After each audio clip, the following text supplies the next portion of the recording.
We are two male dietitians on a mission to improve your condition. It is our ambition to promote the importance of nutrition. We love food, we love to cook. We're just two dudes, come take a look. We are Andy and Joel, two dietitians with a whole lot of soul.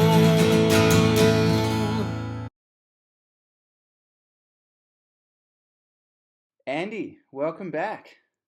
Hey mate, long time no see. I How's it know, I going? know, it has been a while. I think this is our first recording for 2017, so thanks for sticking with us. How are you?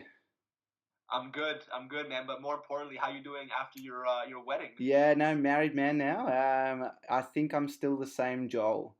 Okay. Yeah, no, nothing much has changed in my life other than, well, I'd like to say have wearing a wedding ring, but it's actually getting resized as we speak. Unfortunately, it was a little bit tight, but anyway, we digress. We thought we would have a chat today about protein. Yep. I think it's many people's favourite topic, and I think while protein's certainly important, don't let me understate that. I think it's a lot of people see it as often that one nutrient that they just need a whole heap of. So, I mean, what are Right. your thoughts on protein requirements, just for the general person, Andy? Right. Right, for sure. Well, I think for absolutely for the average everyday person, I mean, it's going to be very easy for them to hit the requirement, which is about, zero point 0.8 grams per kilogram, which might amount to like 60, 70 grams of protein, depending on the person's weight, whatever the case may be. But yeah, you definitely get a lot of people, a lot of guys, especially younger guys, who come in and they think that protein Mm, or even these protein shakes is the difference between them and some guy they're seeing on Instagram or on YouTube who's really fit, and they associate this one thing like it's some sort of magical elixir that takes them from where they are to where they want to be, and it's just not quite the case. It's funny. I used to train with one of my close mates, and as a joke, he used to call his protein shake magic juice. And Right. he used to think that it was it, he had all the nutrients that he needed to get big in this one particular protein shake. But I guess it's interesting. I guess for our viewers who may not understand, where protein is found and what 60 grams of protein would look like. I mean, can you shed some more light on that?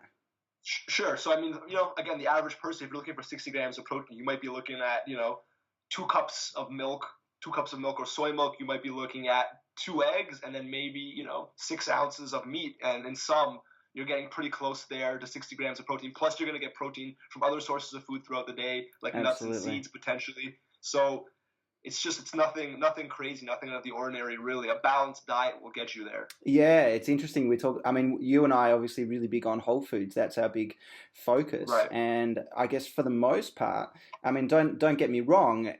Protein shakes may play their role for some people. It's an efficient way to get protein in, especially if someone's not going to be eating for some time. But yeah, for That's the the most part, we all, athletes included, can pretty much meet their protein requirements through food. And as Andy was just saying, if you have a glass of milk on your cereal with a little bit of yogurt, a couple of eggs possibly at lunchtime, maybe a bit of tinned fish, and then a little bit of meat at dinner, you'll pretty much be knocking off 60 to 80 grams of protein, which is generally right. your requirements if you're a 60 to 80 kilogram bloke. Right. And yeah, you're spot on about the protein shake. That's really the only situation where I'll tell my clients like, okay, go ahead, is when they are going to be working out and they're not going to be accessing whole food for a while. Yeah, Because there is the evidence out there that getting the 20 grams in, within the 1 hour period after you work out, there's definitely some evidence there that helps with the protein synthesis and all that. So absolutely. certainly in that situation, I agree that if you're not going to be able to eat a whole food meal for an hour or two, maybe grab a protein shake and a banana to hold you over. Mm. But other than that, I don't see any great utility unless you're some elite weightlifting athlete and you need, double the requirement of the average guy. But I'm not sure that we're really targeting that demographic here today. Yeah, it's funny. I was just thinking, if any supplement companies are going to be watching our show, I doubt they're going to sponsor us, Andy. So I think we're shooting ourselves in the foot here. Oh, shucks. Oh, well. I know, but hopefully, there are the egg industry or meat livestock organizations will get behind us. But yeah, it's definitely a whole food focus, and it's one of those nutrients. Yes, we need it, but it's it's one nutrient out of a number of nutrients that our bodies need, and it's not necessarily the one that we just need to focus on. And I think generally protein requirements take care of themselves if you get that Right. balance right. And I Right. think for blokes looking to put on size, we can't neglect carbohydrates. And carbohydrates are, pillar to post. And I think at the end of the day, we need to focus on getting all those types of nutrients, carbohydrates, heart healthy fats, as well as protein into our diet. That'll, result in that change that people are looking for.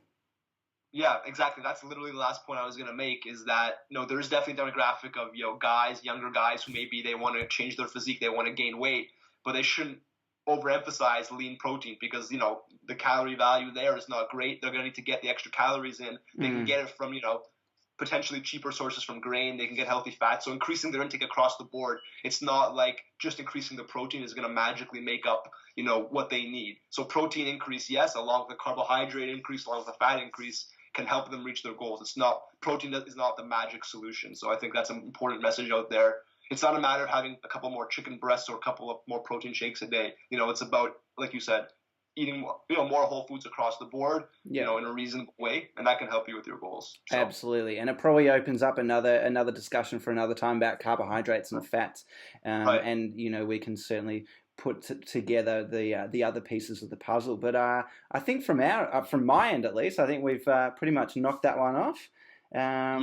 Did you have anything else you wanted to add? No, just really like what I just said, for any guys out there trying to gain weight, make sure you pay attention to all the macronutrients, not just protein. That's pretty much the key point, because I know, we both have clients who are in that demographic. Absolutely. And maybe they see these supplements out there and they think that's the answer. But, a little bit of extra protein is only part of the answer if that's your goal, to change your physique. You know what I mean? Yeah. So that's all I would say. Yeah, definitely. I think it's a really good message to finish on. So how about we wrap it up there? Fantastic. All right. Another episode of Dudes Talk Nutrition. Thanks for your time, Andy. And once again, to our viewers, please give us a thumbs up on YouTube, Facebook. Get around us on Instagram, Andy the RD and Hearty_Nut. And please get in touch if you'd like us to answer any of your nutrition questions. But until next time, cheerio. Cheers, mate.